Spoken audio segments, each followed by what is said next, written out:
E enquanto nós temos uma cantora gospel como a Bruna Carla, que teve uma posição firme a respeito de não participar de um casamento homossexual, nós temos outro cantor gospel chamado Leonardo Gonçalves, que participou de uma das igrejas mais inclusivas da atualidade, da pastora Lana Holder. E meus irmãos, é uma igreja que a Tami Miranda, filha da Gretchen, congrega e ela também foi batizada. E caso vocês não tenham assistido a minha análise sobre a fala da Bruna Carla, o vídeo vai aparecer aqui em cima nos cards e eu também estarei deixando fixado nos comentários. E tendo dito isso, meus irmãos, o que as escrituras têm a dizer a respeito desse assunto? Será que cristãos podem frequentar igrejas heréticas, cantar lá, pregar lá, ajudar financeiramente? Nesse estudo eu tenho o propósito de responder essas questões à luz da palavra de Deus, então vamos primeiramente à palavra do nosso Senhor. Se alguém for às suas reuniões e não ensinar a verdade de Cristo, não o convide a entrar em sua casa, nem lhe dê nenhum tipo de apoio.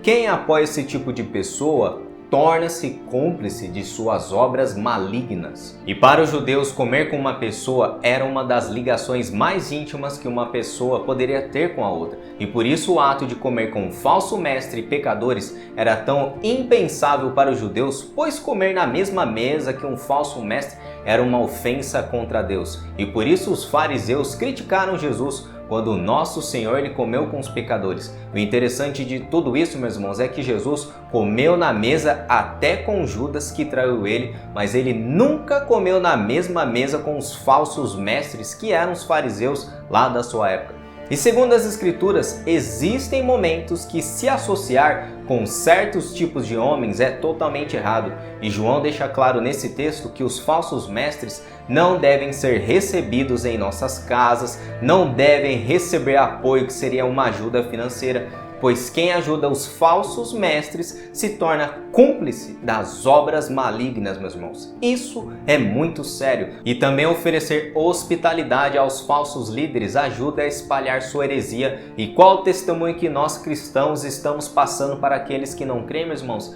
Que Deus nos aceita mesmo vivendo no pecado. Ou qual que é a diferença de ser cristão e viver no mundo? Nenhuma diferença. A igreja da Lana Holder, por exemplo, batizou a Tami Miranda, que é a filha da Gretchen, e é uma denominação inclusiva que aceita pessoas da comunidade LGBT sem nenhum tipo de arrependimento e abandono do pecado.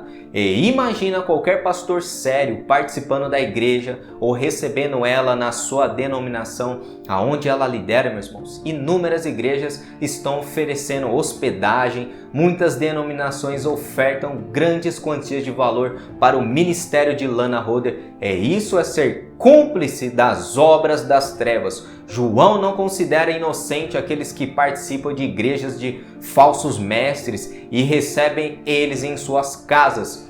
João os chama de cúmplice das obras das trevas. Pessoas que apoiam essas seitas e não denunciam elas, segundo o apóstolo João, se tornam cúmplices das obras das trevas. Isso é muito sério, meus irmãos. E inúmeras igrejas e denominações se tornaram cúmplices das obras das trevas no Brasil. Mas você diz como? Abrindo a porta da sua igreja, ajudando esses falsos mestres financeiramente e o pior de tudo, não condenando o erro. E nesse texto o apóstolo João ele deixa bem claro que não existem pessoas inocentes. Se você contribui com os falsos mestres, então você é cúmplice das obras das trevas que vem do próprio Satanás. E já no primeiro século, meus irmãos, existiam igrejas que toleravam os ensinos imorais. E o próprio Senhor Jesus Cristo apareceu para João no livro de Apocalipse para repreender tais igrejas. Veja o texto bíblico comigo. Contudo, tenho contra você algumas queixas. Você tolera em seu meio pessoas cujo ensino é semelhante ao de Balaão, que mostrou a Balaque como fazer o povo de Israel tropeçar. Ele os instigou a comer alimentos oferecidos a ídolos e a praticar imoralidade sexual. De igual modo, há entre vocês alguns que seguem o ensino dos nicolaítas. Portanto, arrependa-se, ou virei subitamente até você e lutarei contra eles com a espada da minha boca. E enquanto a igreja de Éfeso foi elogiada por Cristo, pois os cristãos estavam colocando à prova os falsos mestres, a igreja de Pérgamo, meus irmãos, estava tolerando doutrinas de Balaão e até praticavam imoralidade sexual. Pérgamo era uma igreja que estava tolerando falsos mestres e o próprio Cristo que repreende a igreja por tal atitude. E no início dessa repreensão, no verso 13, nós encontramos essas palavras: conheça o lugar que habitas, aonde está o trono de Satanás. E trono no mundo antigo significava autoridade, e Pérgamo era considerada a sede do poder satânico. E por que Pérgamo se tornou a sede do trono de Satanás? Segundo historiadores e comentaristas bíblicos, era lá que se localizava o culto aos imperadores Domiciano e também Trajano, figuras que se consideravam deuses e exigiam também adoração. E também quando lemos o livro de Números, capítulo 25, que os israelitas são descritos praticando imoralidade com mulheres pagãs e também idolatria na adoração. E a linguagem que o apóstolo João usa nesse livro é de fazer, meus irmãos, o povo tropeçar, ou interpretando com outros textos, é levar uma pessoa à apostasia. E Jesus descreve essa pedra de tropeço, e todos que seguem a doutrina de Balaão são apóstatas. E fica bem claro nesse texto de Apocalipse que a igreja de Pérgamo, meus irmãos, estava tolerando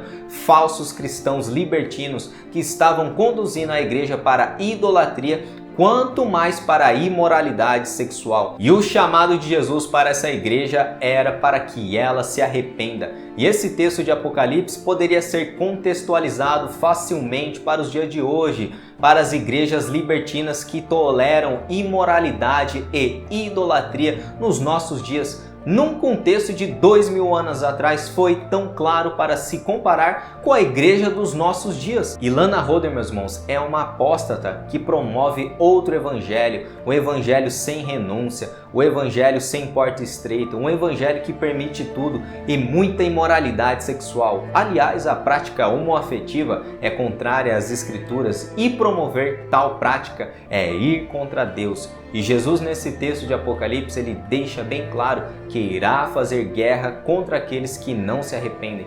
É uma metáfora muito comum encontrada no livro de Apocalipse para descrever o juízo de Deus. E João destaca que a ira de Deus não será somente para os falsos mestres, mas para toda a igreja que aprova tais práticas e não denuncia os falsos mestres. E se a igreja se torna infiel e não vai contra os falsos mestres, Deus fará isso, pois ele não aprova o pecado. Portanto, arrependa-se, ou virei subitamente até vocês e lutarei contra eles com a espada da minha boca. Assim diz o Senhor. E claramente nós podemos comparar a igreja de Pérgamo com a igreja que sofre pressões atualmente, como a aceitação do movimento LGBT dentro da igreja, onde inúmeras denominações têm se dobrado a esse tipo de libertinagem, e Cristo está chamando essas igrejas ao arrependimento. Veja, meus irmãos, como ensinam, ele é muito claro. As igrejas que se recusam a exercer a disciplina e expulsar falsos mestres estão sob juízo de Deus.